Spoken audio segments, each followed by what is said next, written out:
I have always had the deep understanding for myself that if anything was going to move forward in my life, that I was going to have to be responsible for making that happen. I know that to be true now and can articulate it as you are responsible for your life. And if you're sitting around waiting on somebody to save you, to fix you, to even help you, you are wasting your time, because only you have the power to take responsibility to move your life forward. And the sooner you get that, the sooner your life gets into gear. This is what I know from doing 25 years and thousands of interviews on the Oprah Show. It does not matter where you come from. I have seen people come out of the desert, walk across the desert, being born in the most dire of circumstances. Doesn't matter what your mama did, whether she did or had a PhD or no D. What matters is now, this moment, and your willingness to see this moment for what it is, accept it, forgive the past, take responsibility, and move forward. Many of you, as I have been, as I am, are where you are in your life based upon what you believe. And it's not just what you think you believe on the surface, it's also your shadow beliefs that are holding you back from moving into the life that you believe you deserve. What I know is if you're not looking at the shadows, if you're not looking at what is subconsciously running through the tape in your mind, telling yourself you're not good enough, you're not worthy enough, you're not smart enough, you're not enough, which is a tape that's playing for a lot of people. If you're not conscious of that, then you end up acting out of that belief system and not out of what you know to be the truest or want to be the truest for yourself. You don't become what you want, because so much of wanting is about living in the space of what you don't have. That's why Jim Carrey's story is so powerful, because he started to act as though he already had it. He would go up to Mulholland Drive, he would drive away thinking, I already have those things, I just haven't accessed them as yet. I believe those things are going to come to me and I'm going to act like they are, so I'm going to move forward in my life in order to draw that to myself in such a way that my actions are in alignment with what I say I believe. So if you start to think about that, really, why are you where you are in your life?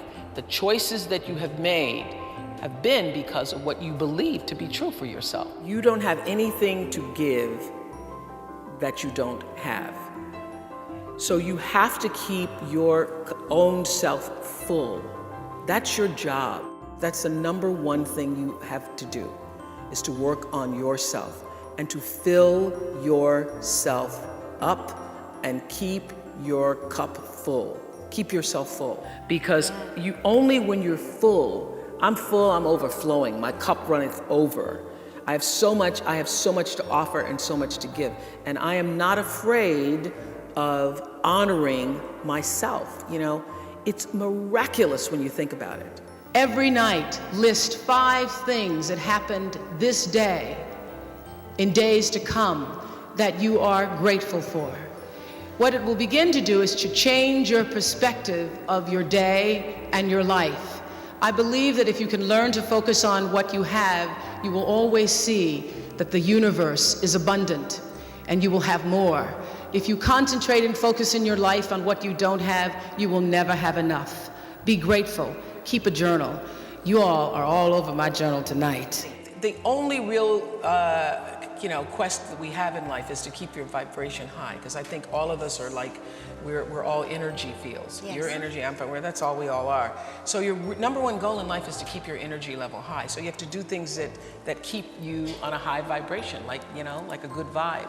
So for me, that's eating as healthily as possible.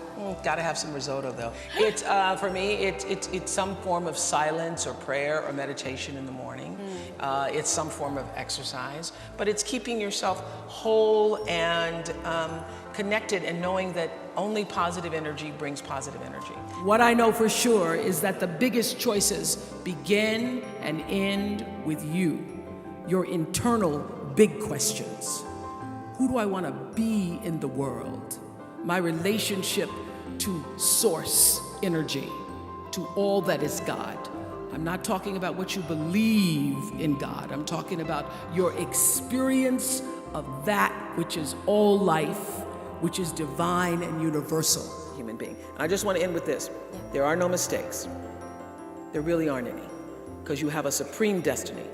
When you're in your little mind, in your little personality mind, where you're not centered, where you really don't know who you are, that you come from something greater and bigger, and that we really all are the same. When you don't know that, you get all flustered. You get stressed all the time, wanting something to be what it isn't. There is a supreme moment of destiny calling on your life. Your job is to feel that, to hear that, to know that. And sometimes when you're not listening, you get taken off track. You get in the wrong marriage, the wrong relationship, you take the wrong job. Yeah, but it's all leading to the same path. There are no wrong paths. There are none. There's no such thing as failure, really, because failure is just that thing trying to move you in another direction.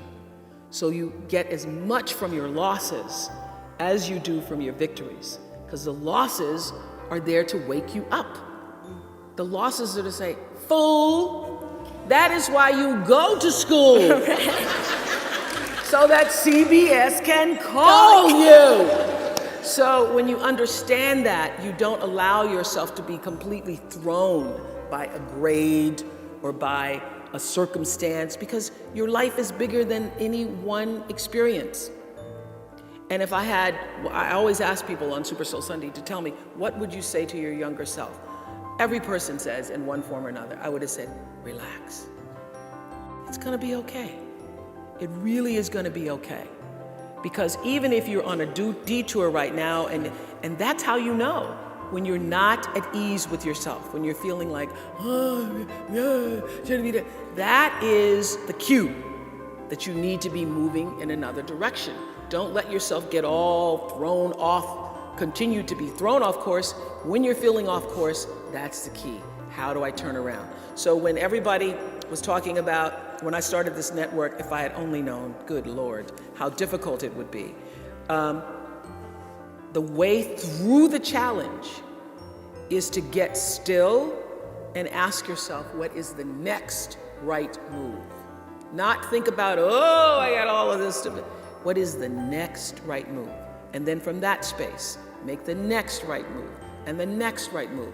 And not to be overwhelmed by it, because you know your life is bigger than that one moment. You know you're not defined by what somebody says is a failure for you.